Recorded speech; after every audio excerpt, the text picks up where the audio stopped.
Today on the Bone Barrel Podcast, we conclude our two-part retrospective of the dating game killer, Rodney Alcala. Then we head back to the Crypt to review the Season 4 opener, None But the Lonely Heart. It's all here on the Bone Barrel Podcast.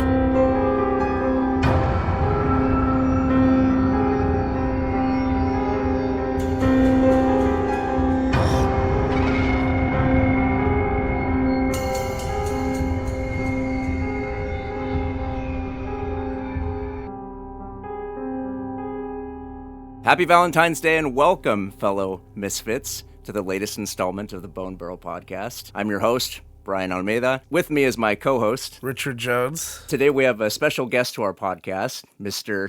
Ian. So Ian is Richard's fella, and we thought it would be fitting to have him guest today, as it's our Valentine's Day episode. I wanted to ask you guys, how did you guys meet? We actually met on Facebook dating. He is younger than me. I'm not going to say how younger because some people judge, but he is over 18. It's really not a big deal, but Richard's a cradle robber. Oh my God. Yeah, no. Anyway. I was like 2. He pre-ordered. Me and Ian are 8 years apart. Oh, it's not bad, though. So the first time I actually met him, I was working, and he just walked in and said hi, and then kind of walked away. Whoa! You came to, I guess You I were can't there. say, but I was there. We were working together when he came in for the first time. No, and as soon as I was walking away, I heard you, like, talking. I was like, Brian! Oh, look at him. Yeah, that does sound familiar. Because I was like, which one is he? Is he the tall guy? I think, or something like Yeah. that. Yeah, that's Nope. right, yeah. Yeah, that's cool. That was the Okay. first time I actually met him in person. I couldn't remember how you guys met, but that's awesome. Yeah, you guys are awesome. I'm really happy to have you as my friends. Not to be lame, but, you guys are cool. Really happy to have you your friend too, Brian. Thanks, should we get into That the... sounds so fake. So, Yeah, it's because it is. What a fucker. So you guys had something that you wanted to tell me about. oh, okay. So, yeah, Brian, there's this anime. It's called Ghost Stories. Okay. So this girl moves back to her parents' hometown. There is this old school that's supposedly haunted, and then the normal school, and the old school's on the grounds right behind the new school. Okay. So So- wait, which one is haunted? The old school? The old school's haunted. Okay. It looks haunted. It looks like haunted Japanese schoolhouse. So is it like a horror show? Like it's horror anime, or is it like just kind of themed? It's supposed to be, but due to the English dub, they make it more silly, let's say. Okay. The main character, her and her little brother, and I'm going to tell you right now, they make the little brother... This is an old anime. This came out like 2000, maybe. On what, like Adult Swim or something? No. Or- I've only seen like a couple. Like I don't know a whole lot about them. But you'll be able to tell it's old, trust me. Okay. It's like with the scary movies, they make those jokes that nowadays we wouldn't make those jokes. Like everybody wasn't so sensitive. Oh, like it's like less PC? Yes, it's less. Yes. The brother, he'll say something, right? Like it'll sound like normal English. Uh-huh. And they'll be like, what'd you say? He'll go, ah. What? It's just a lot of screaming and crying noises Why? because they made him special. Oh. Like they literally in the show they'll say your brother's retarded, and he literally goes, ah. Like the deaf dude on Family Guy? Like the greased up deaf dude that's always like, "Ah!" Like, Yeah. oh my He does that a lot. It's and That's you'll hear it horrible. randomly, and you'll be like, oh Jesus. Okay. Well, they're outside the haunted schoolhouse, and they start hearing noises. They're like, oh my God, it's a monster coming. And the sister says, don't worry, monsters only attack evil people like Republicans, and we're not old enough to vote. and we're not old enough to vote. And they That's run into so the house funny. and shut the door. I'll show you, you have Brian. to show it to me. What's it called? Ghost School? Ghost Stories. Ghost School. Fucking But stories. I think Okay. the actual plot is like what happens is they release all the spirits, this ghost spirits that were trapped in the school that her mother actually trapped in this. It says Spoilers if you haven't seen Ghost Stories. it's an old anime. Sure. But the mother basically was like, I know how to trap these ghosts, and she left a book saying how to trap all the ghosts away. When they opened up the school, they released all those spirits, and so now they got to go around each episode catching a new spirit. Oh, whoa. It's kind of like Ghostbusters a little bit. Yes. That's awesome. Ghost Stories. Yeah. Where can I like stream it anywhere? Like, So you can, it's on Crunchyroll, which is what we're watching, which is the main anime streaming service. yeah, I haven't seen many. I saw Uzumaki, which is an anime. That's Maybe that's like just a horror anime. one- That's, so good though. that's Well, there's no funniness in that. the book is good. The show was kind of shit. Yeah. Did you watch it? I tried watching everything, really. The books are way more preferable. Big time. The art is like so much more like in depth. Yeah, and you feel it. You feel the fear. Oh, Yeah, it's the best part. Dude. So the first episode was really good because it felt like... Did you watch the whole thing? Did you watch all 4 of them? Just to go off on a tangent here, like the direct homages to the book, like the exact same shots, I appreciated that, specifically in the first episode, because everything looked so beautiful. Like everything looked really well drawn and really detailed, and it just looked gorgeous. It looked exactly like the book. But me personally, I just noticed that as the show went on, the quality was like deteriorating with each episode. Yeah, I do remember that. Yeah, there was like specifically a shot of all those people that are smashed and morphed together in that house, and they come spilling out. And it just looked like shit. Yeah, it just looks so bad. And the book is just like, it's so unpleasant to look at, right? But the show is, anyway. Like I said, really awesome to have you as a friend, Brian. Thanks, man. So let's get into something really real, right? Real horror. Perfect. Welcome back to Real Horrors, where we're now going to do part 2 of Rodney Alcala. This is going to be the meat and potatoes of the case. So you remember what happened in part 1? Rodney, we found out, was a photographer. He was a high school athlete. He had high IQ. Yep. Like, had it all going for him, and then he joined the military. Fella. Yeah, he joined the military, but then got kicked out of the military for medical discharge for his mental state. Mm-hmm.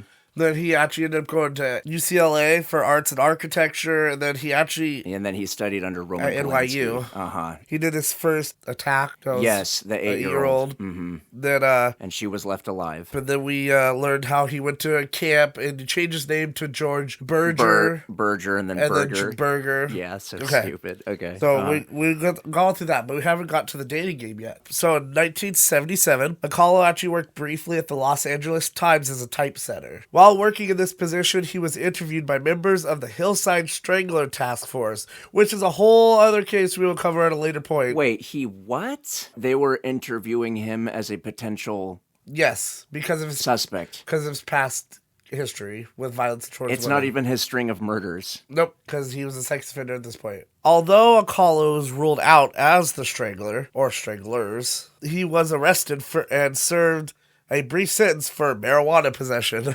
Oh, no. During this period, Alcala had convinced hundreds of young men and women that he was a professional fashion photographer and took pictures of them for his portfolio. A co-worker at the LA Times later recalled that Alcala shared his photos with his other workmates.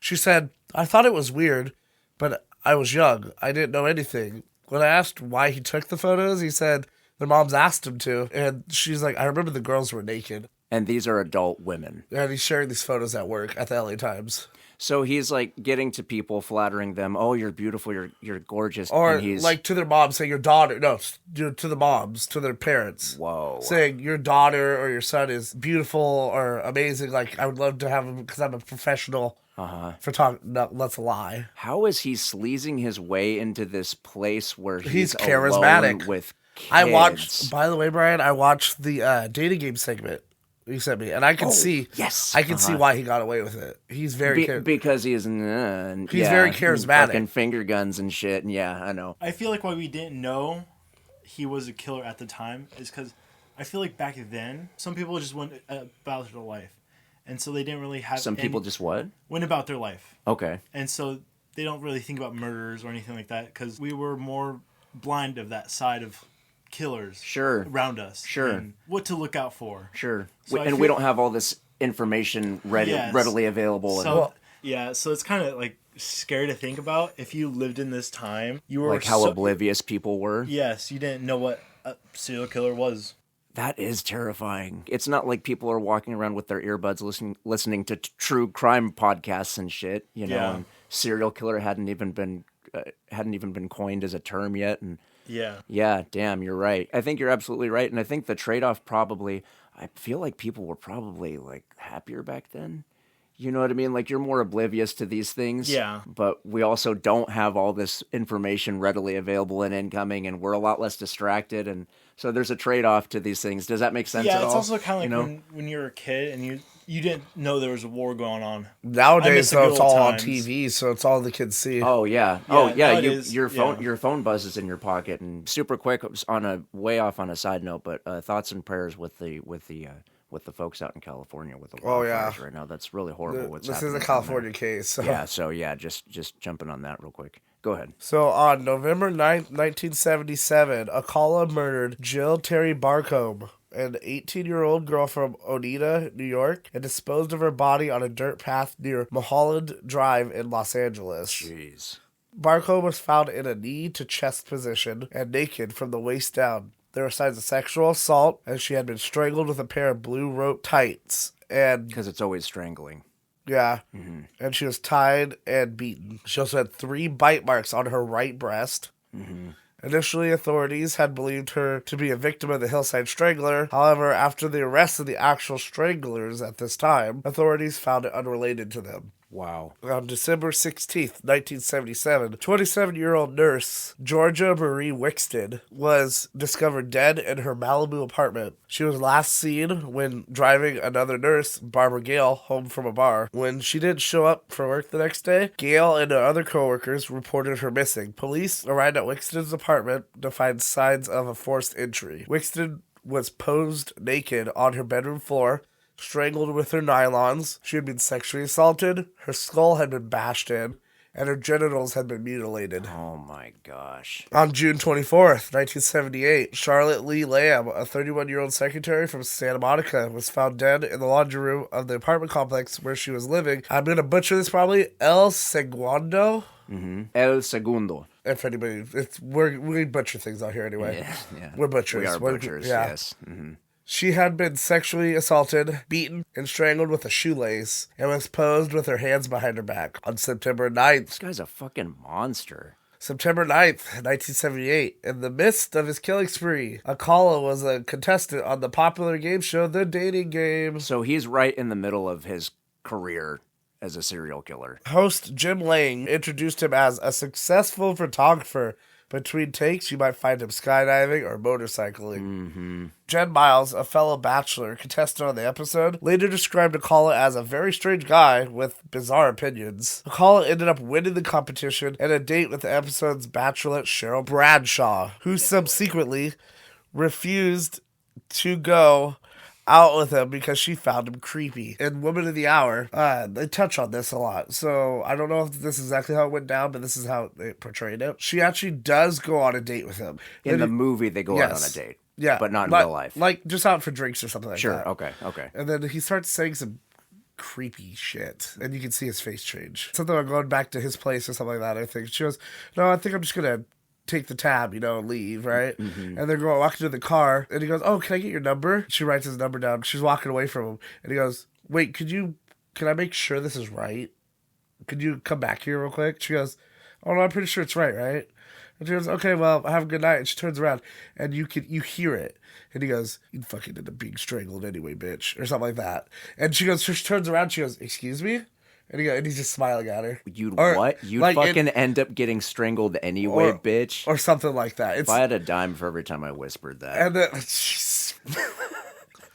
Anyway, all that work. and then like she's heading towards her car, and then suddenly he slams his hand on her car door. It's like, oh god, she's about to get killed or something. Uh-huh. And then you hear like a door opening, and it's like where the studio doors are opening and the guys are coming out, and Rodney just like basically like you're lucky, and walks away. On Valentine's Day, 1979, Alcala picked up 15-year-old hitchhiker Monique Hoyt in the Riverside County. He drove Hoyt to his apartment where he raped her. They then traveled to a secluded mountainous area in Joshua Tree, California, where Alcala took photos of her in her underwear. He bound and gagged her and began a sustained assault, which included further rape and sodomy. Alcala then bludgeoned Hoyt in the head with a rock. She ends up regaining consciousness. Now, this is the touch part in this movie. It's terrifying. Mm-hmm. So she actually regains consciousness. She goes, hey, are you okay? Because he's crying. Mm-hmm. She's like, could you not tell anybody about this? I would be so embarrassed. Kind of like... and then, like, could you untie my hands? Planting the seeds. And then she goes, and she's like, do you want to go back to your apartment? She's trying to play it cool. She's playing it cool, and it works. They get back in the car, and they're driving back. On the drive back, they stopped at an abandoned gas station. Alcala goes in to use the bathroom, and he says, I'll be right back. Don't just stay there, right? Mm-hmm. Is this in the movie? Okay, She's like, just stay there. He goes into the bathroom. She takes this opportunity to get out of the car and bolt to the diner that's right down the road. Dang. So is this what happened as well? This is what happened. In real life? Yep. Damn. She got out of the car, bolted, Damn. And then she called the cops. The cops showed up. They arrest him. She made a report of everything, the whole ordeal. So let's go back to your place. Okay. And then he parks somewhere. And then she's like, peace. Yeah. And she ducks out. Yeah. Smart, though. Yeah, it was smart. Dang. This is final girl. However, Rodney Alcala's mom posted his bail. Because nobody loves you like mom. Yep. Wow. On June 13th, 1979, Jill Marie Parenteau. It's French. It's Parenteau. Okay. Parenteau. I'm going to say Parenteau.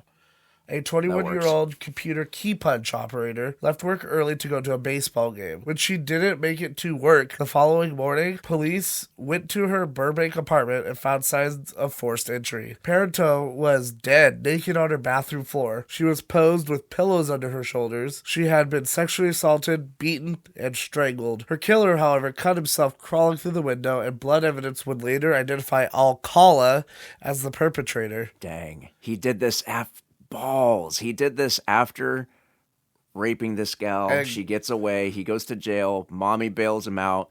He goes and does it again. Yeah. Oh, it's not over yet, Brian. Parenteau's friend, Catherine Bryant, testified that she and Parenteau had actually met Alcala at a club several times before. Whoa. On June 20th, 1979, Robin Christian Samso, a 12-year-old girl from Huntington Beach, disappeared as she rode a borrowed bicycle from her Huntington Beach home to her ballet class. Her decomposing body was found 12 days later in the Los Angeles foothills, dumped off Santa Ana Canyon Road. She had been beaten, raped, and stabbed with a knife. Samso's friends told police that a stranger had approached them on the beach, asking to take their pictures. Detectives circulated a sketch of the photographer, and Alcala's parole officer actually recognized it. Whoa. Alcala was arrested in July of 1979. Here we go. And was held without bail, because we're not letting Mommy bail him out this time. For sure. Sorry, For Mom. the murder of Robin Samso. He was found guilty and sentenced to death. However, the verdict was overturned in 1984 because jurors had been improperly informed of his prior sex crimes. So, how so? So, what? in court, if you're going to prosecute somebody for their crimes, right? And you're going to bring up their past crimes that they've already been convicted for and all that, you better have those details 100% correct. Oh, because if those details aren't 100% accurate, correct, or misconstrued in any or way. misconstrued, because you got a mistrial or whatever. Yep, because you got wrong evidence. Whoa. Okay, so they weren't given the proper details about previous sexual assaults. They left some details out, or they left a part of it out, or something. That's so awful. I mean, I get it, but frick. In May 1986, after a second trial, so they didn't bring up the sex crimes this time. They said, we're just going to leave that out. We're not even touching them. Yep. He was again sentenced to death in August of 1986. Damn. In 1992, the California Supreme Court upheld the verdict, but Alcala filed a federal habeas corpus petition. Do you know what that is? I don't. So basically saying, I'm being wrongly detained, and I feel like I've been wrongly detained, and I want somebody to come in and look how I'm being detained. I'm being treated unfairly. Yep. So in 2001, a United States District Court judge granted that. Like approved it. Approved it. Oh my! So what now? This is 2001, Brian. So he's been serving his time this whole time. Yep. And now his request. Yeah. Hey, so I shouldn't be here. So when you're sentenced to death, it's not like immediately go to the electric chair. No, sure. You're getting put on death row, which you could be there for years. Yeah. You can die in death row before it even happens. Yeah. So you know that. It overturned Alcala's second conviction. Okay. That decision was upheld in 2003 by a Ninth Circuit Court of Appeals panel, in part because a witness was not allowed to support Alcala's contention that the park ranger who found Samso's body had been hypnotized by the police investigators. What? Yeah.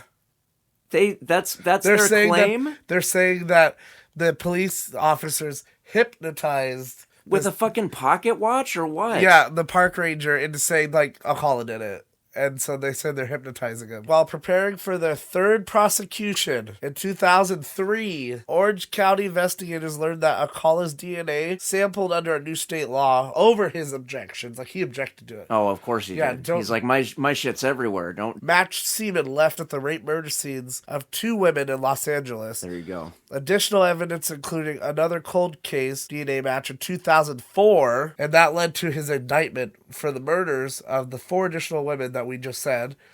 Jill Barco, Georgia Wixton, Charlotte Lamb, and Jill Parental. So all the bodies were found posed in carefully chosen positions. Another pair of earrings found in Alcala's Seattle storage locker matched Lamb's DNA. Whoa. He took her earrings. Whoa. When he murdered and raped her. He had a storage locker in Seattle? That's where he kept like his trophies. Like the earrings. He took the earrings from her. That's the DNA matched Lamb, the one of the murders. I wonder if it's still there. I wonder if you can like go see God. where it... I mean, not to, but I wonder if it's still there. I wonder if you can go see it. Why is like Seattle like the capital of like murders going there? Of awful shit happening. Ted Bundy. Yeah, for sure. During his incarceration between the second and third trials, Alcala wrote and self-published a book called You the Jury, in which he claimed innocence in the Sam So case and suggested a different suspect. He actually filed 2 lawsuits against the California penal system for a slip and fall incident and for refusing to provide him a low-fat diet. Wow. Low fat's actually not as good for you as you'd think. Well, he wanted a low-fat diet, and they weren't doing it. And so he's being mistreated. This is bullshit. Yeah. Somebody needs to do something. I'm getting love handles in here, you guys. Well, it'll work out. There's a prison yard. Yeah, no shit. Go hit the bench press. In 2003, prosecutors entered a motion to join the Sam Sound case with the 4 newly discovered victims. The ones that I just named. Alcala's attorneys contested it. In 2006, the California Supreme Court ruled in favor of the prosecution, and on February 2010, Alcala stood trial on the 5 joint charges. This is 2010. Whoa. For the third trial, Alcala elected to act as his own attorney. Okay, here we go. Joaquin Phoenix and shit. All right. Yeah, he took the stand in his own defense and for 5 hours played the roles of both interrogator and witness, asking himself questions and addressing himself as Mr. Alcala in a deeper than normal voice, followed by answering them in his normal voice. Can I ask, is this like that Pixar short where the old dude is playing chess by himself and he's like running back and forth? Is that literally what he was doing? What the heck? And they're just letting him because this is the legal process. Uh-huh. Whoa. This is ridiculous. Okay. During this self-questioning and answering session, he told jurors often in a rambling monotone that he was at Knott's Berry Farm applying for a job as the photographer. Oh, okay. At the same time, Samso was kidnapped. He showed the jury a portion of his 1978 appearance on The Dating Game, an attempt to prove that the earrings found in his Seattle locker were not Sam's. But they had her DNA on them. Not Lamb's, yeah.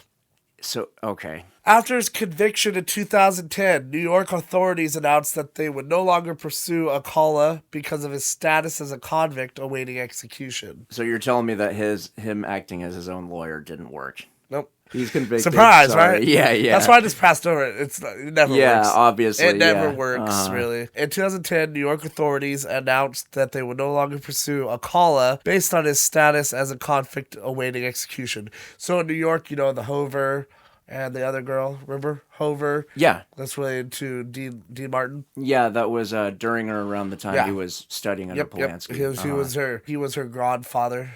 Yeah, okay. Absolutely. So those were the crimes that they're talking about. We're going to drop them now because he's already waiting. He's already going to die. Mm-hmm. Well, nevertheless, in January 2011, a year later, Manhattan grand jury indicted him for the murders of Riley and Hoover. Whoa, awesome. In 1971 and 1977. Based off of what? DNA evidence? Yep. Or? Whoa, well, crazy. They said we weren't going to pursue him. We're not going to pursue him because he's already on death row. Uh-huh. Psych. Fuck it. Yeah, here you go. Why not? We'll throw it on there. Mm-hmm. He's like, I'm getting so fat. In June 2012, he was extradited to New York, where he initially entered not guilty on both counts. He said, I'm not guilty. I didn't do this. Mm-hmm. In December 2012, he changed both pleas to guilty. I wonder if his mom paid for his lawyers.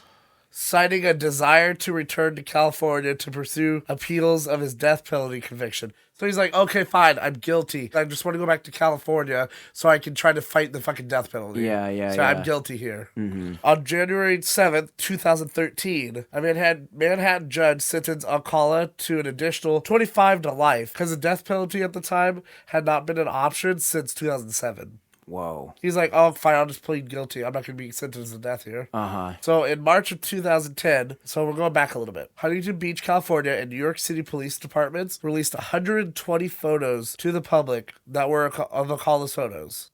He had thousands of photos. Whoa. They released 120 photos to the public, hoping to identify any of the women and children oh my gosh, he photographed and to determine if there were any more victims. Imagine being like the family of one of those people and going, yeah, there she is. Approximately 21 women came forward to identify themselves as at least 6 families said they believed to recognize loved ones that disappeared years ago and were never found. Mm-hmm. So it's all catching up with him. There was an additional 900 photos that were not shared to the public because of how explicit they were.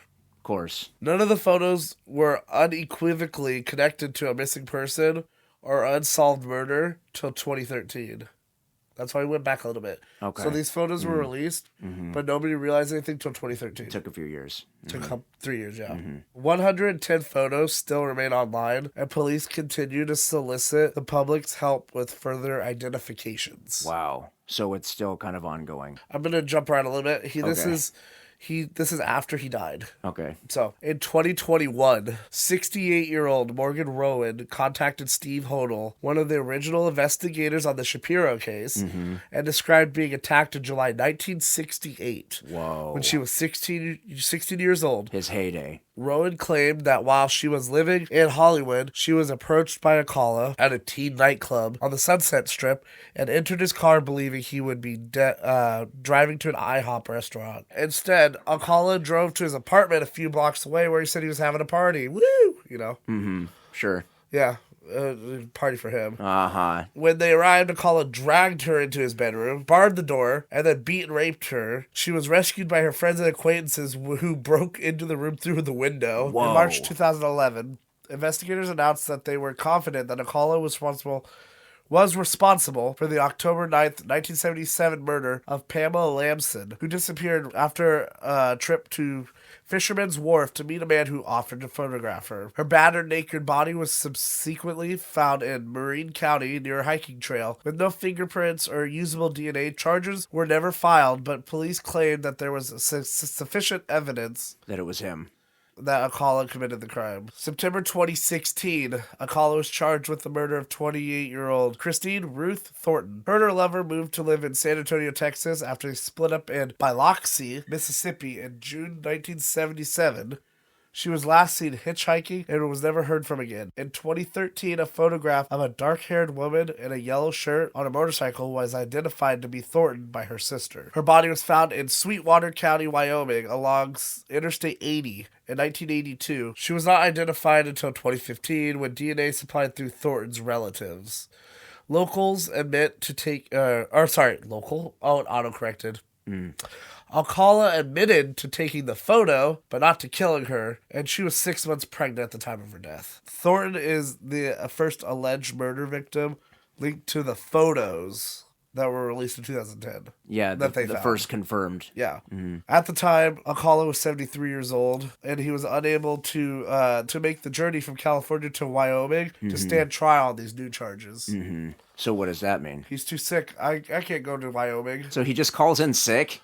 Exactly. I think that convicted him anyway. Wow. Now we're going back to 2010 again, Brian. Okay. Seattle police considered Alcala as a person of interest in several unsolved murders in Washington state since Alcala had rented a Seattle storage locker. Cherry Ann Greenman, who was 20, was last seen in Waterville, Washington on September 14th, 1976, after she was released from Douglas County Jail. But a photograph was shown to her family and confirmed it was not her. Then next we have Antoinette John Whitaker. Antoinette John Whitaker. So one more time. Antoinette, whatever. Richard, it's Antoinette. Antoinette. Okay. I was trying to enunciate because... Okay, sorry. Antoinette. Sorry. Okay. John Whitaker. Yes. Who was 13 years old, was a student who had been living in a foster home when she walked out with an unidentified man on the night of July 9th, 1977. A week later, her body was found fully clothed and propped up on her hands and knees in a vacant lot in Lake City, Seattle. She had been stabbed to death. No evidence, though, of being sexually assaulted. February 17th, 1978, Joyce Francine Gaunt, who was 17, was found at a picnic area at Seaward Park, Seattle. She was nude and lying on her face. Her skull had been crushed. Now I'm going to let you know, Brian, she was developmentally disabled. Oh, how sad. Jeez. She had been living in a group home on Capitol Hill, where she was last seen leaving to meet with an unidentified man on February 16th. Rodney Alcala died of a heart attack. In custody? In custody at a hospital in Kings County on July 24th, 2021. So he died in prison in 2021. He was 77. He didn't die in prison. He died in a hospital. Oh, I apologize. But he was still in custody. He was incarcerated. He probably did over 130 murders. It's pretty crazy how you can get away with that long. Like so many people. Yeah. And for so long. He literally tried to defend himself in court, which that's never a good idea. That was insane. I would like to point out that not all bad shit comes out of Seattle, especially the music. There's a lot of good musicians that came out of Seattle. On a side note, I feel like we should be proud. That was Real Horrors. Right on. And that is the dating game killer, Rodney Alcala. That was nuts. It just made me sad every time you would just... It's like, here's another one. Another person. It's hard to listen to. It's hard to, understand the perspective of somebody that wants to do that. Brian, if you got Netflix, go watch Woman of the Hour. I don't have Netflix. I bet my brother-in-law can down... Oh. Don't cut that.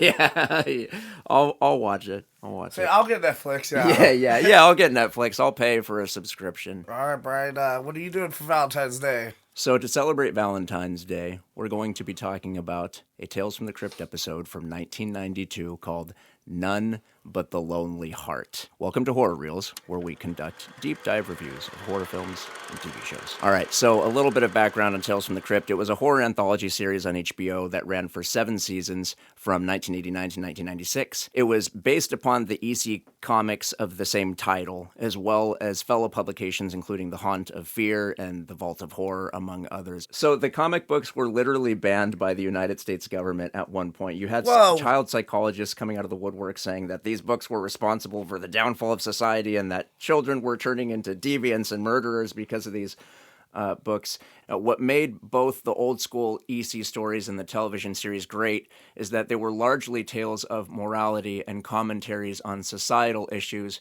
just presented in an exploitative, horror-centric packaging. Tales from the Crypt, the series, holstered an all-star lineup of executive producers such as Robert Zemeckis. We talked about this when we covered Bordello of Blood, but he directed Who Framed Roger Rabbit and Forrest Gump and Back to the Future and The Polar Express, just a titan in the movie industry. Joel Silver, he was a producer in countless movies, including Lethal Weapon, Predator, and the Matrix franchises. Richard Donner, he directed The Goonies, as well as the original Superman. Walter Hill, I don't know if you guys have ever seen The Warriors, but he directed The Warriors. It's awesome. I have, I know of it. It's so good. Rockstar made a game for it on PS2 back in the day. That's what I was talking about. Yes. That's why I know it. And it's like the movie is like super cheesy and gritty and awesome. It's a B movie for sure. And then lastly, you've got executive producer Gilbert Adler, director, writer, and producer of numerous television and film projects, including the Freddy's Nightmares television series, as well as a 99 remake of House on Haunted Hill. So given these guys' track record and status in the film industry, they were afforded the ability to pull a lot of major Hollywood talent into the show, not the least of which includes the director of today's episode. None other than Woody the Cowboy himself, Tom Hanks, directed this episode, right? Super cool. He also guests in a supporting role. The show starts and we get that opening theme. You know, it's the miniature of the Crypt Keeper's mansion and it's, you know, thunder crashing at night. Something of note is that Danny Elfman is the composer of the theme song for the series. He did the score for like nearly every Tim Burton movie ever, not to mention the theme song for The Simpsons, the Sam Raimi Spider-Man trilogy, fucking Red Dragon, A Simple Plan. He contributed a piece for Scream 2, the scene where Sidney Prescott is in a stage production and it's dress rehearsal and Ghostface is stalking her on stage. Like, that's barely scratching the surface of his work, but he's clearly a genius and he scared the shit out of me when I was a kid, so well done, Mr. Elfman. So we start with that opening theme, and at the end of it, we get the Crypt Keeper popping out of the coffin with that shrieking laugh, and we get our title card, Tales from the Crypt, and we open on the Crypt Keeper segment. The Crypt Keeper is in a fine dining establishment for the dead, and he's in a tux and looking handsome as ever, and he's seated at a table with a couple of skeletons, and a third skeleton is standing there playing violin for the table, and the Crypt Keeper tells him, "Damn you, I told you they wanted violence, not violins."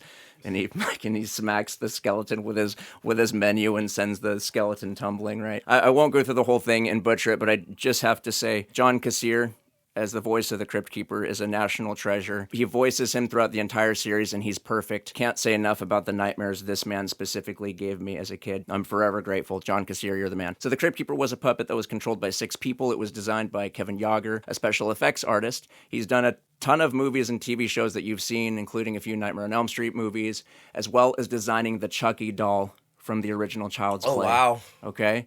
Now, as the story goes from Kevin Yager himself, that when he was building the Crypt Keeper, he reused Chucky's eyes from the first Child's Play. They're light blue. Oh, God. Mm-hmm. And so it's like, once you see it, you can't unsee it.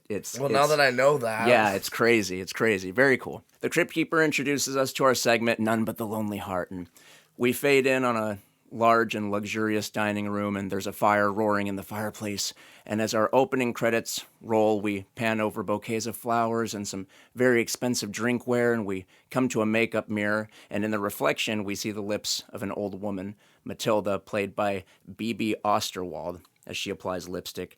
And in between applications, she's smacking her lips and tongue like, it's kind of nasty. Misophonia moment there. And so we hear a dinner bell, and Matilda quickly puts away her lipstick in her mirror, and we pull back to reveal the scale of this grand and gorgeous dining room as Matilda sits in a wheelchair, and the room is lit by the fireplace and candles on the dinner table, and so it's that romantic kind of dark. And from the look of things, Matilda is loaded, like she's got money. Our main character, Howard Prince, played by Treat Williams, enters with a dining cart, and he's in a suit and he's looking sharp, and he's got to be in his like mid-30s or so, and he says, "Is Madam ready?"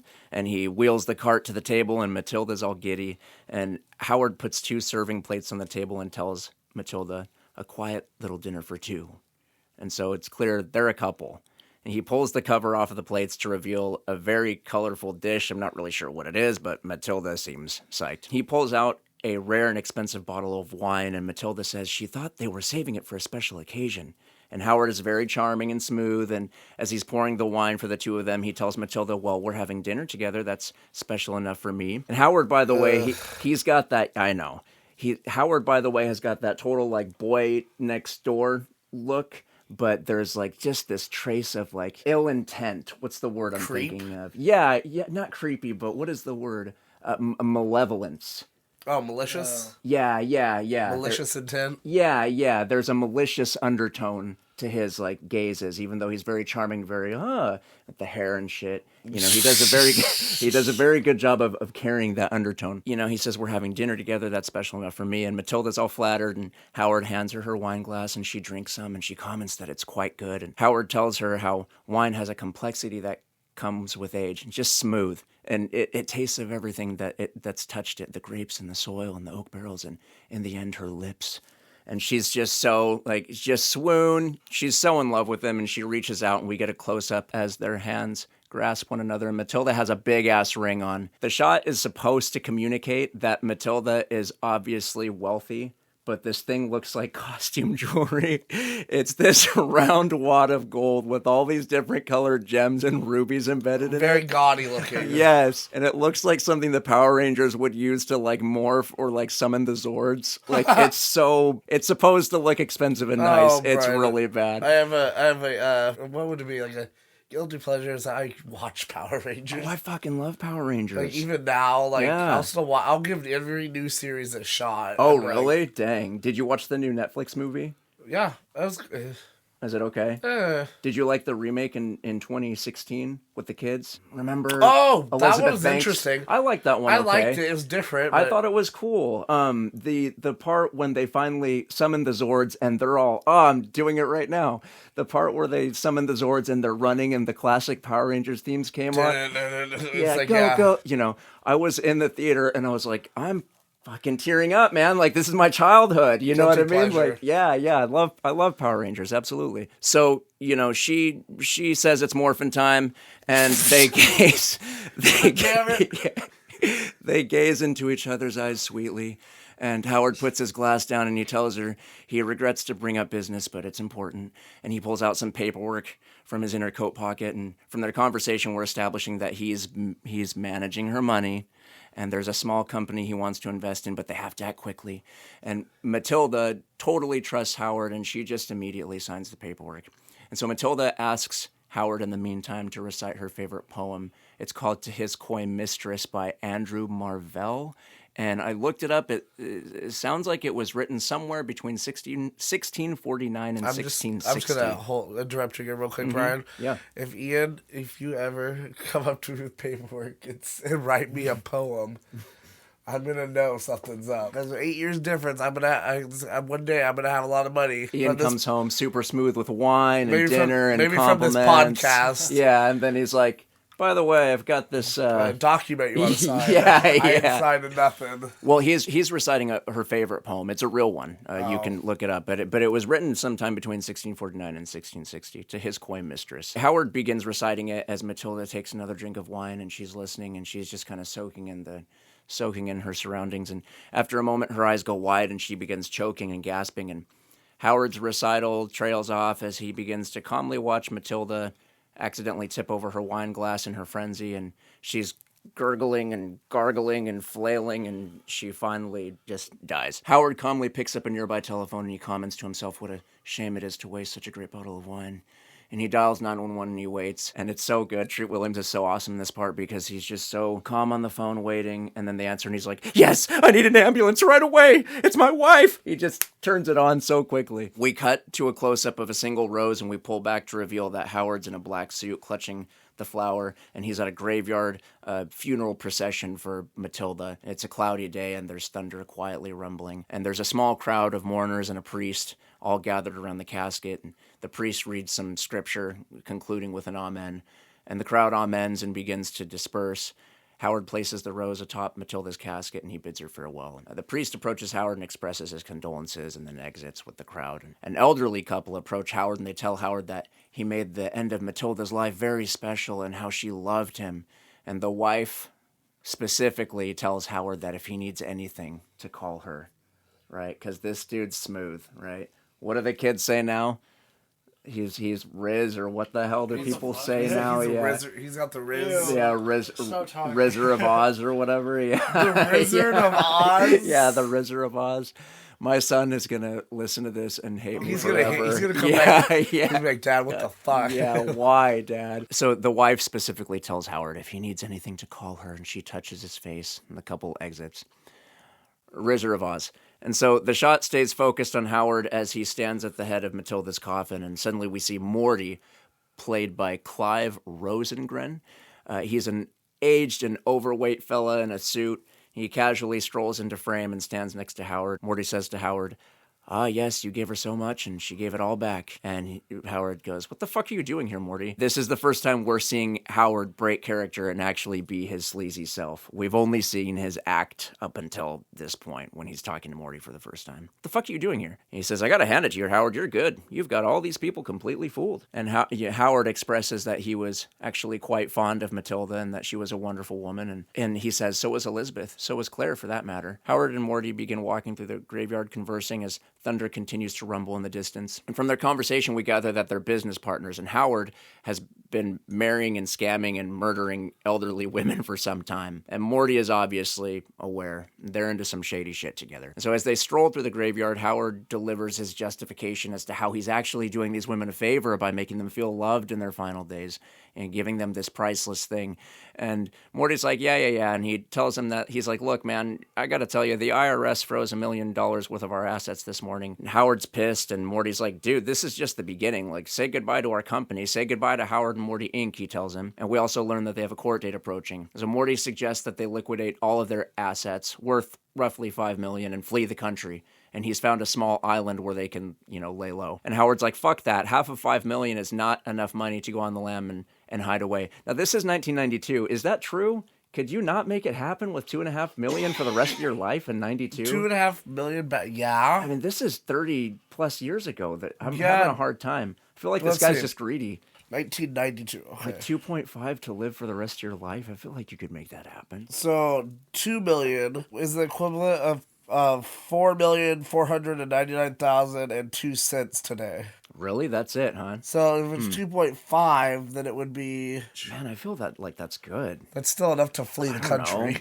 Yeah, and like lay low and some poverty-stricken vacation island. I don't know, you know what I mean? Howard's like, I'm not doing that. $5 million is not enough money to go on the lam. Morty's reminding Howard, he's like, dude, in 11 days, we're facing a grand jury.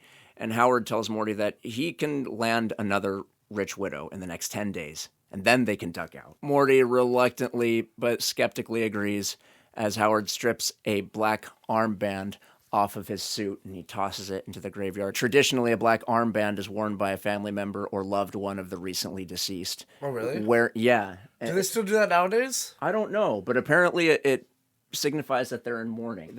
I'm in mourning. This kind is of like a veil, like a black veil, for example. Yes, exactly. But for the fellas, well, this fool fucking takes it off and tosses it.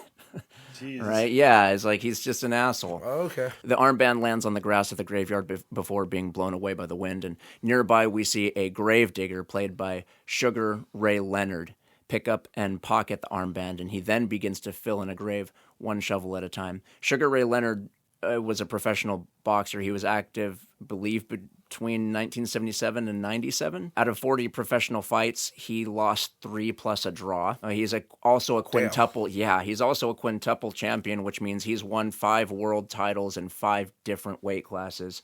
So kind of a badass, this man. And so we cut to a television screen filled with static, and the screen then changes to a bouquet of flowers with the text, "Forever Yours Dating Service." And we pull back to reveal Howard, and he's sitting on a small couch in front of the TV, remote pointed as he fast forwards a VHS, and he's passing by numerous women being interviewed as potential dating candidates, and he's in the viewing room of a dating service. Howard looks bored and impatient until he finally spots a little old lady, and he hits play, and she expresses a love of pro wrestling and bowling, and how bowling is good exercise, and she likes the noise. But it's just some gal. He's stopping to look at this viejita, and then he's going, oh God, not this one, and so he fast forwards some more. He stops and then rewinds on the next candidate.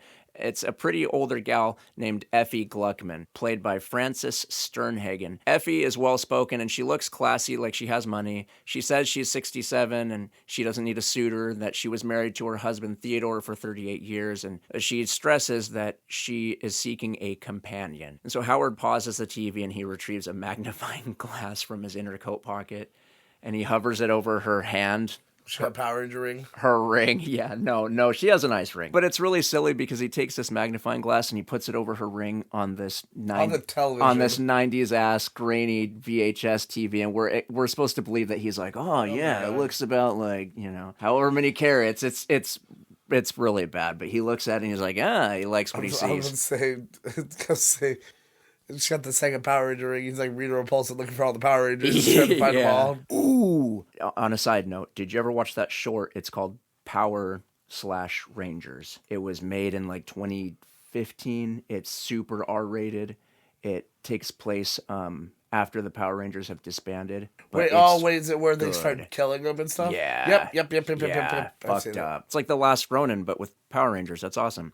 It's a little, the acting, I mean, first of all, it actually kind of fits because it's Power Rangers, because you know their acting is kind of cheesy. Yeah. So it actually kind of fits, so but it works. That's like the part of the charm. I'm going to tell you right now, I was there day one. I remember being a kid. I knew nothing about Power Rangers. And I'm sitting there, it's a Saturday afternoon or Saturday morning. Well, and suddenly this commercial comes on. I'm just watching TV and this commercial comes on and it's like, up next, like the series premiere of fucking Power Rangers. Again, I'd heard nothing of it ever. I knew nothing about the show. But by the time this trailer was over, I was like, fucking on top of it. And then the intro plays. It's like, quick, we need 5 teens with attitude. Yeah, the guitar and shit. And I was like, 5 teens with attitude. You know, like shadow boxing in front of the TV. Like, I don't know if you understand 5 teens with attitude.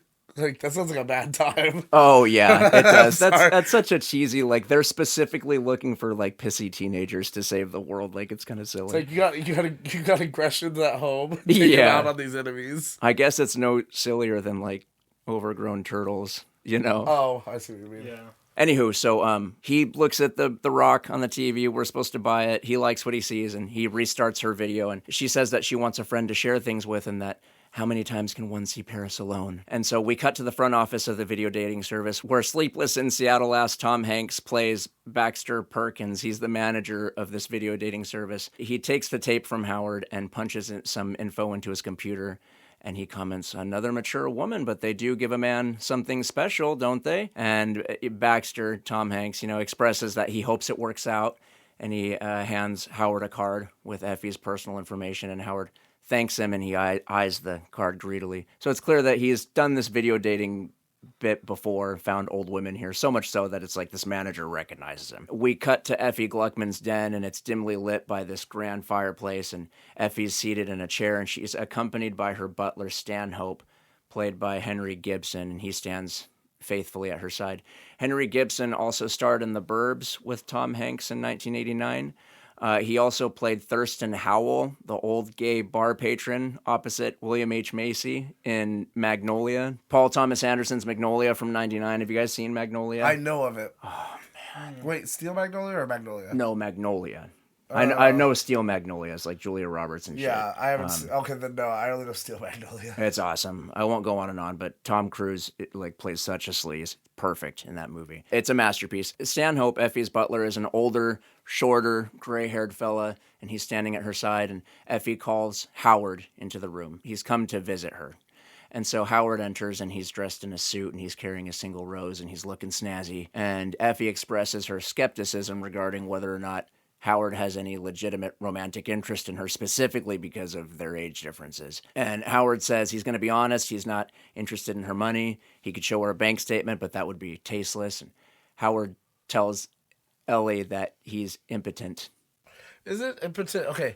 Does impotent mean like you can't get it up? You can't get it up. Or is it like you can't have kids? You can't, as a fella, you can't perform. Oh, gosh, that would be such a bummer. Of course, Brian, you feel that way. Oh, yeah, that would be the worst. Like, just may as well be dead. You can't get a boner, you may as well fucking die. Sorry if anybody can't get it up. I'm not trying to say that out here. I'm just saying me and how I would feel. That's not any commentary in your experience anyway. So, he tells Ellie that he's impotent, and after this brief awkward pause between all three of them, Effie thanks Stanhope and she sends him on his way, and he says he'll be nearby if she needs anything. And so Stanhope exits, and Howard expresses to Effie that he too only desires companionship, and he quotes her, and he says, after all, no one wants to see Paris alone. Now he has her interest. And we cut to a brief montage of shots in the den, first of a puzzle on a table by the fireplace, and it's dimly lit and it's unfinished, followed by a shot of the den ceiling and shadows dancing along. And all the while we're getting this voiceover of Howard and Effie's conversations, and he's surely gaining her trust and wooing her. And we fade to Effie and Howard on a couch by the fire, and Effie tells Howard that he reminds her of her late husband Theodore, that he's handsome and wealthy, and Howard and Theodore apparently shared each other's condition. She expresses that she never thought she would feel this way about another man, and she insists that Howard stay for dinner. But he's feigning modesty and says that he wouldn't want to be a bother. And Effie isn't having it, and she summons Stanhope, and she informs him that Howard will be staying for dinner. And Stanhope whispers to her that there's not enough lamb. And she suggests he make extra rice, and she sends him on his way and shuts the door behind him. And Effie turns to Howard once more, the room dimly lit by the fireplace, and she finds him standing at the puzzle table, and he's examining it, and he's holding a puzzle piece in his hand. And she explained that her husband Theodore loved puzzles and that he died at that very table, and the puzzle is just as he left it. And Howard carelessly tosses the puzzle piece back onto the table and says that he always found them to be a waste of time. And Effie, wow. Effie loves it. Like, he tosses the puzzle piece. I always thought they were a waste of time. And she's like, me too. And then she approaches him. She's approaching him. Is that like her saying like, yeah, disrespect my dead husband?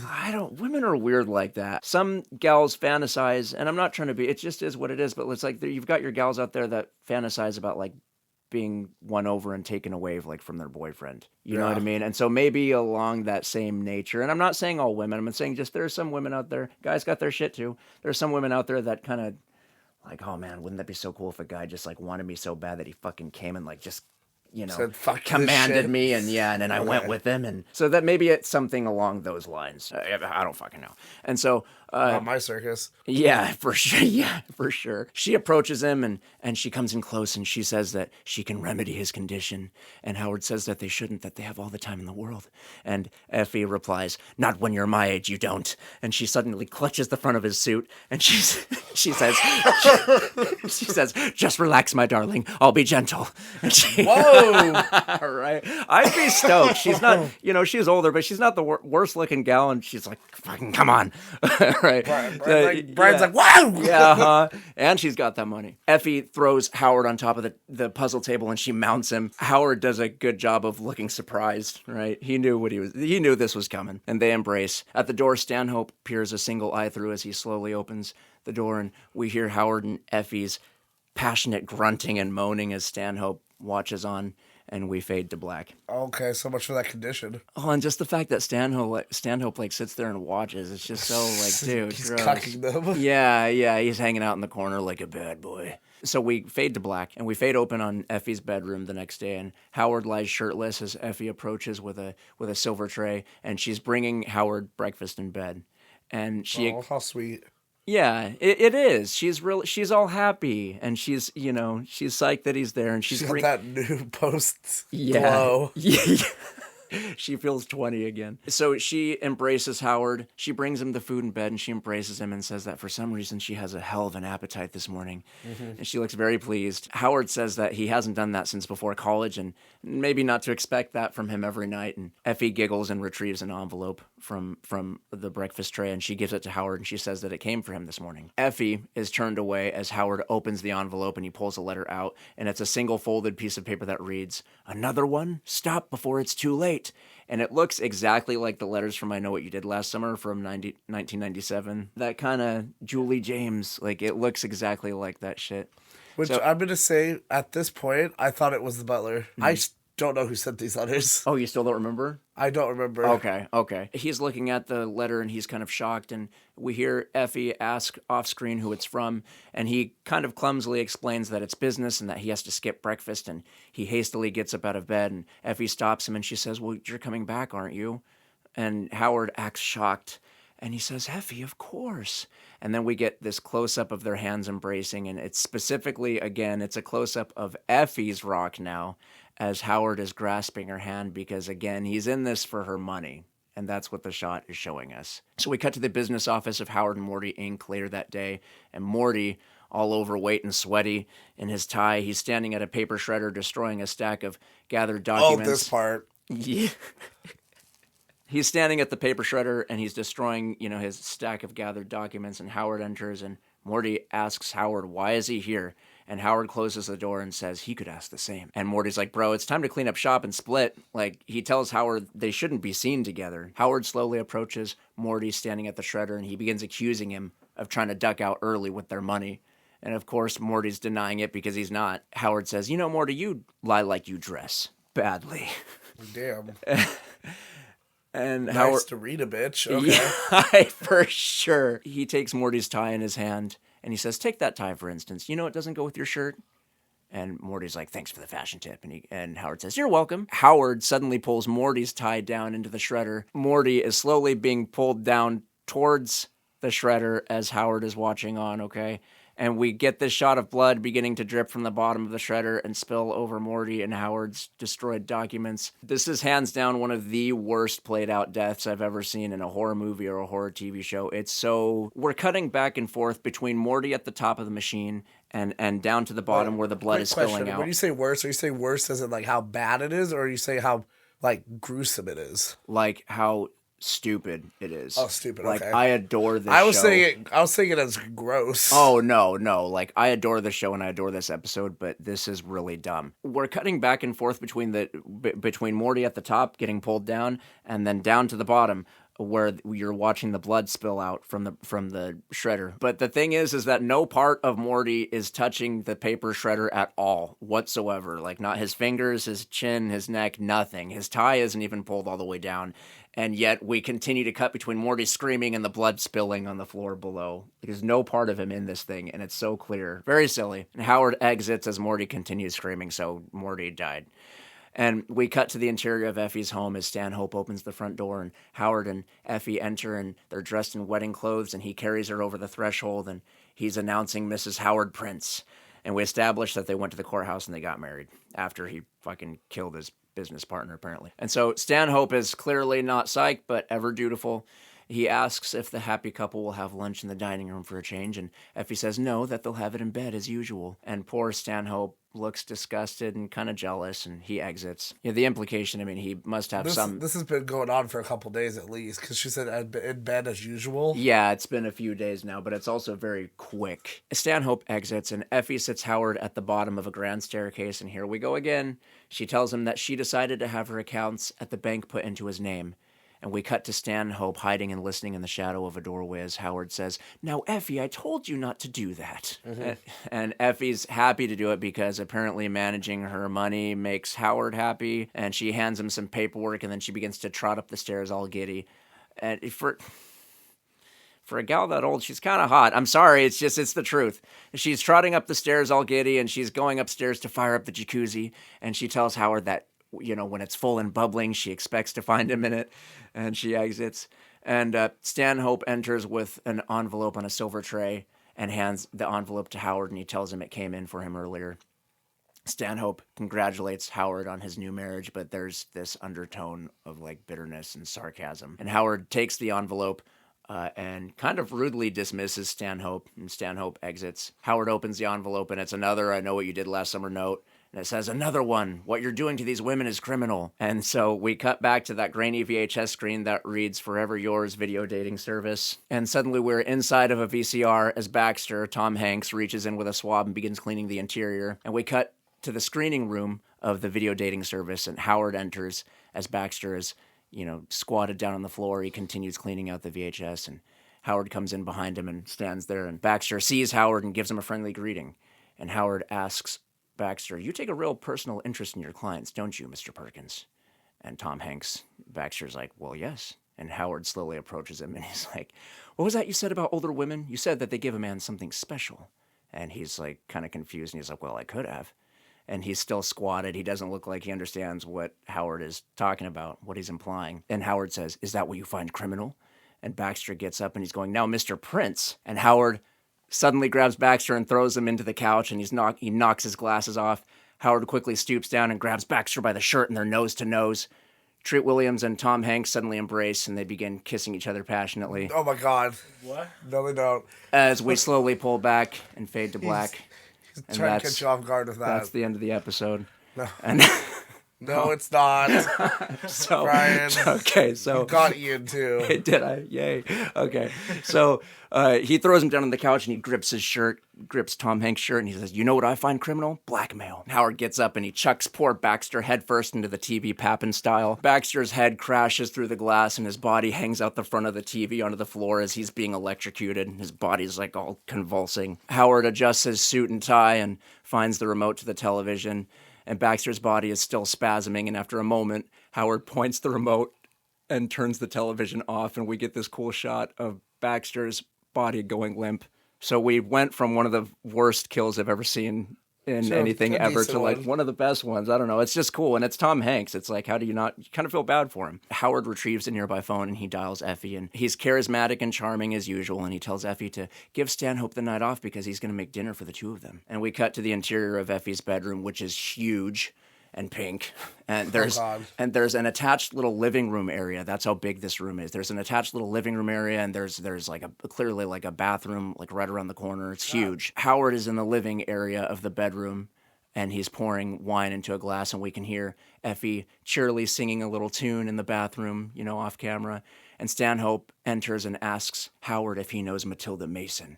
And Howard pauses and then asks, I thought I gave you the night off. Stanhope slowly approaches and he says, how about Elizabeth Swarthmore or Claire McCarthy? Shall I go on? It seems, sir, that there's something of a pattern to your past. So he's got Howard figured out, and Howard doesn't really give a shit. He asks what his point is. And Stanhope says he won't go to the police if Howard leaves now, here tonight, and that the marriage be annulled and that he never returns. So, quick thing. So, it was the butler who drew those notes? No. So, this is what made it me think it was because you're led to think that at first. Like a red herring. Uh-huh, absolutely. All right. Howard asks, why would he want to go along with that? Effie loves him. And Stanhope retrieves a gun from his coat pocket and he points it at Howard, and Stanhope is clearly shook, and he tells Howard, that's the deal, and that's all I intend to say. He's very nervous holding this gun. He's this little man compared to Howard, who's young and strapping and, on point. And Howard sighs and he puts down the bottle of wine and he tells Stanhope that he wins. And he says, shoot me. And Howard slowly approaches him and he's saying, come on, Stanhope, shoot me. And Stanhope is visibly shaking the gun before Howard, who's towering over him. We hear Effie suddenly chime in from the bathroom, still singing. And Stanhope turns his gaze from Howard to the bathroom. And Howard takes advantage of this distraction and suddenly knocks the gun out of Stanhope's hand and grabs him by the neck, choking him. And Howard throws Stanhope on a nearby couch and jumps on top of him. Howard and Stanhope suddenly embrace, and they begin kissing each other passionately as we slowly pull back and fade to black. And that's None But the Lonely Heart. Brian, I couldn't help myself. How many times are you going to use this joke, There's so many times that this guy's like fucking right here and throwing that dude down. I'm like, okay, come on, dude. And then Stanhope mounts him. Yeah, exactly. And he gets on top of Stanhope and he's like choking him. And Effie hears the grunting and the passionate moaning. Yeah, and she's like, ooh, I'll be right there. Hi. Yeah. I was like, how many times are you going to do this joke? I rolled my eyes. It probably won't happen again. I hope not, because it's almost over. So Howard chokes out Stanhope and he throws him on top of the couch and he jumps on top of him and he's strangling him. And it's awful because in the background, Effie is passing by and she's kind of drying her hair and singing. And she's totally oblivious to the murder that's occurring in the foreground of the screen. Howard snaps Stanhope's neck and we cut to black with the snap. And we fade into the interior of Effie's bedroom later. Howard is clearly disposed of Stanhope's body. Howard and Effie each hold glasses of red wine as Howard proposes a toast to their love. And Effie shyly admits that she doesn't like red wine, to which Howard requests that she have just a little for him. And after a brief moment of thought, Effie apologizes and she expresses that she didn't mean to be difficult. She's all cute and sweet. And he goes, I know you didn't, sweetie pie. And, and they give kisses, they kiss and they clink glasses. Effie takes a sip as Howard watches on, and Howard proposes another toast, and he says, to us, he declares, and he clinks Effie's glass, and she kind of looks down at her glass and then back up at Howard, and she amusedly queries, Howard, you're trying to get me drunk, aren't you? And she's all, like, tickled. And so Effie is super charming and spunky in this moment, and she's just such a little lady, and she decides to gulp down the entire wine glass, and she smiles at Howard, and then this sick look passes over her face. And she shudders and she drops her glass, and Howard looks on as Effie staggers back to the couch where Howard murdered Stanhope. And as she collapses, she's gasping for air and she's beginning to die on the floor. And she's reaching towards him as she's laying there, and she's spasming and she's calling his name. And Howard just gazes at Effie coldly as she dies. Effie ceases struggling, she stops moving, and her eyes are wide open, and she exhales a final breath, stops moving. And Howard picks up a cordless phone, and he takes a deep breath, getting into character. He dials 911, and he waits for an answer until he's connected, and he requests an ambulance. And then on the floor, we see Effie slowly turning her gaze at Howard, and we cut back to Howard on the phone, and he's explaining to the operator that his wife went into convulsions, and suddenly Effie charges Howard from off screen, and she's clutching at his face, and she's gasping for air, and Howard stays on the phone while fending off Effie, and he eventually drags her to the top of her grand staircase. Oh yeah, he's going, oh my god, and she's at the top of the stairs. Yeah, and he's like, she fell down the stairs, and he's dragging her over there, right? And we get this super cool shot from the bottom of the staircase that follows up to the top, kind of like a reverse Tales from the Crypt intro, where we meet Howard at the top dragging Effie. Howard is still on the phone with the operator as he tosses Effie down. How did they not hear this? Yeah, right, yeah, because he's that smooth. And so he tosses Effie down as he pleads with the operator to please send help, and we hear Effie's neck snap, and we once again cut to black. From the dark, we pan over to Howard sitting at the bottom of the staircase, all lights out, later in the night. He's booking a flight out of the country, and he ends the call and he opens the front door to exit. And by the way, he's whistling the same tune that Effie was singing when he killed Stanhope, so it's kind of like... Jesus. I know, he's just such a scumbag. Howard finds another I Know What You Did Last Summer note taped to the outside of Effie's front door, and he snatches it down. And we don't see what the note says this time, but he reads aloud to himself something about a mausoleum, and he balls up the note all pissed off and throws it on the floor. We cut to black. We fade in once more on the interior of a mausoleum. It's night. I don't know if you guys know what a mausoleum is. I kind of have an idea. Yeah, it's like stone concrete building. It's a type, kind of a tomb. We watched Buffy and the. Okay. I've never seen that show. There's a lot of mausoleums in Buffy. Okay, yeah, because they're like hunting vampires and shit, or. Yep, and whatever else. I've seen the movie. The movie's awesome, but I've never seen I should watch the show. Speaking of I Know What You Did Last Summer, Sarah Michelle Gellar. But so it's a type of tomb, and it's a building that houses the remains of a deceased person or persons. They often serve as like a monument to the dead, and they can house anywhere from one person to multiple families. It's just stone concrete building, Howard is inside of a mausoleum, and it's night, and this mausoleum is made of stone and wrought iron and concrete, and it's clearly in the middle of a graveyard, and it's spooky as fuck.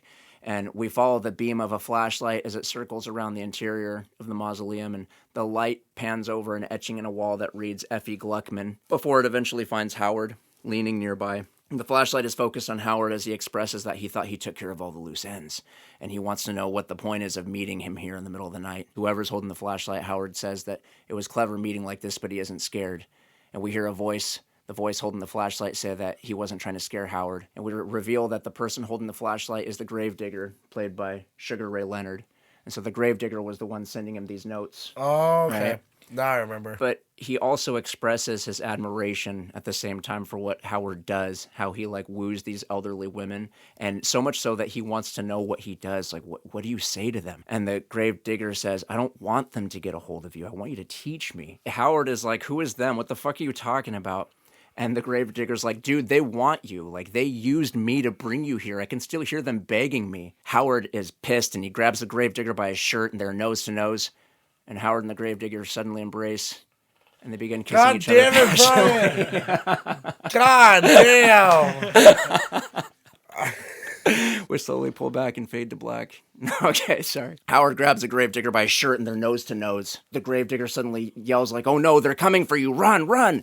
And Howard's pissed, and he throws the gravedigger against a wall, and he picks up the gravedigger's shovel, and he tells him, there's a penalty for wasting my time. The camera zooms in on the gravedigger as he screams, and Howard decapitates him with the shovel off-screen, before we cut to Howard, and he's approaching Effie's coffin with the gravedigger's body, and he's going to put gravedigger inside with her, and he opens up Effie's coffin, and he finds it empty, and he says, hey, where'd she go? Why would you say that? And then we hear this slimy voice, and she goes, I'm over here, Howard. And the camera suddenly pans over to find an undead Effie, recently deceased, and she tells Howard that she's so glad he came here. And we pan over to Matilda, the one in the wheelchair from the beginning, from the first scene, and she's even further deceased, and she expresses her gratitude for Howard's presence being there. Matilda tells Howard, we couldn't live without you.